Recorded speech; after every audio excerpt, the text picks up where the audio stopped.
त्यांचं काम कायमच चांगलं राहिलं असेल, पण जी उणीव मागच्या 5 वर्षात राहिली असेल ती नक्कीच या पुढच्या 5 वर्षात आमचा दोघांचाही प्रयत्न राहील की ती पूर्ण करावी. स्पेशियस, लक्झुरियस, सगळं मिळेल अगदी मनासारखं.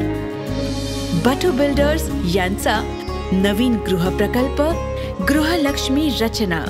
दर्शको नमस्कार, मी आता रुईकर कॉलनी येथील स्वामी समर्थ मंदिरात आहे. माझ्यासोबत आता नमस्कार ताई, काय सांगाल एकंदरीत बघायला गेल्यानंतर निकाल लागल्यानंतर डोळ्यामध्ये पहिल्यांदा अश्रू आलेले, काय प्रतिक्रिया? हो, कारण पहिल्यांदा जसं मतमोजणीला सुरुवात केली थोडंसं चुरशीची झाली, पण मग विश्वास होता दत्त महाराजांवर आणि स्वामी समर्थांवरती. नक्की स्वामी समर्थ तारतील आणि आपला विजय नक्की होईल.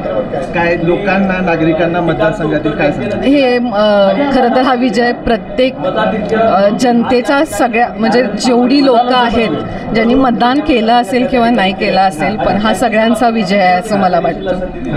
श्रेय कुणाला? श्रेय मी जनतेलाच देईन, कारण त्यांचा आशीर्वाद आहे म्हणूनच हा विजय आज आहे.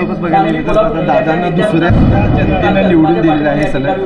काय आता इथून पुढे कामासाठी, लोकांच्या प्रश्नांसाठी कशा पद्धतीने दादा प्रयत्नशील असेल, तुम्ही त्यांच्या बाजूने कशा पद्धतीने? त्यांचं काम कायमच चांगलं राहिलं असेल, पण जी उणीव मागच्या 5 वर्षात राहिली असेल ती नक्कीच या पुढच्या 5 वर्षात आमचा दोघांचाही प्रयत्न राहील की ती पूर्ण करावी.